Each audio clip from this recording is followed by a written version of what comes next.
સૌથી પ્રભાવિત જો હું અમેરિકામાં થયો હોઉં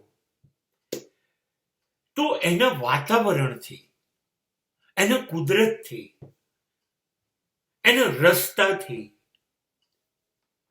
એની શિસ્તથી, એના કાયદા પાલનથી. અહીં કોઈ પણ રોડની બંને બાજુ ચાલનારા માણસો માટેનો વોકવે જુદો હોય. એ રોડ પર ચાલતો જ ન હોય ને ફૂટપાથ પર બીજું કશું હોય જ નહીં, માત્ર એને ચાલવાનું. અને રોડની બંને બાજુની ફૂટપાથ ઉપર જેટલો લાંબો રોડ એટલા વૃક્ષો, કદાચ હજારો નહીં લાખો. અને જેટલા ઘર છે એ દરેક ઘરે બહાર, પોતાના ઘરની બહાર કમસે કમ 10,000 ફૂલ ઉગી શકે એવા નાના ગાર્ડન રાખ્યા હોય. શું સુંદર ઘર, સોસાયટીઓ, શું સુંદર રસ્તા. અને રસ્તા ઉપર કપડું પાથરવાની જરૂર નહીં, તમે એમને એમ સૂઈ જાઓ. આપણા ઘરમાં આટલી સફાઈ ના હોય, એટલા ચોખ્ખા એના રસ્તા. તમને ક્યાંય એક કાગળ, એક નાનું તણખલું જોવા ન મળે.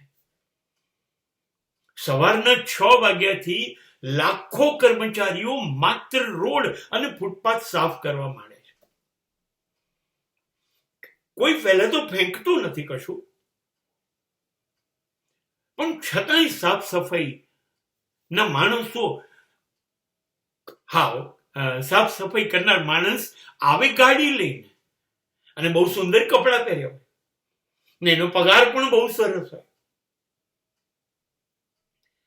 જે માણસ રોડ વાળે છે, ફૂટપાથ વાળે છે, કચરો ઉપાડવા આવે છે, એનો ભારતીય ચલણ મુજબ પગાર દર મહિને 8 લાખ રૂપિયા, સવારે 6 વાગ્યાથી 11 વાગ્યા સુધીની નોકરી.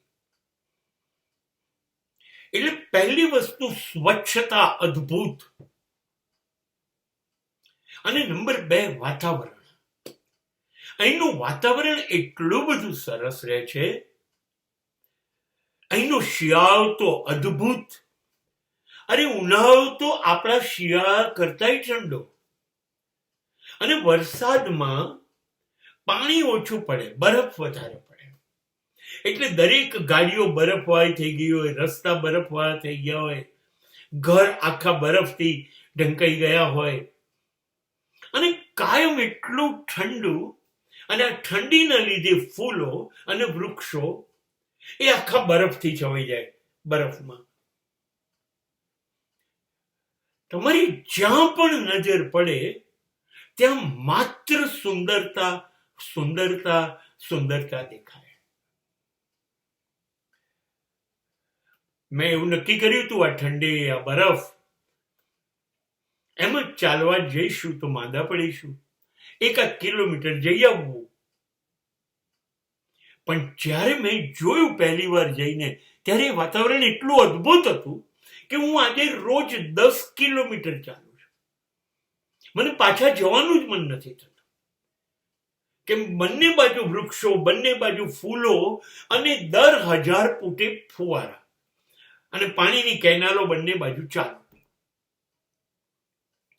એટલે દેશ, કુદરત તો જેટલી સરસ છે, એવો દેશને સરસ રાખવા માટે સરકારોના પણ પ્રયત્નો અદ્ભુત છે. અને માટે અહીંના લોકો એવું સરસ જીવે છે કે અહીં 10માંથી 7 માણસ 90 વર્ષ તો મિનિમમ જીવે છે.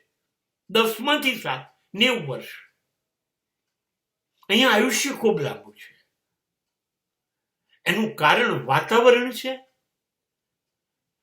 અને એનું કારણ સરકારની વ્યવસ્થા છે.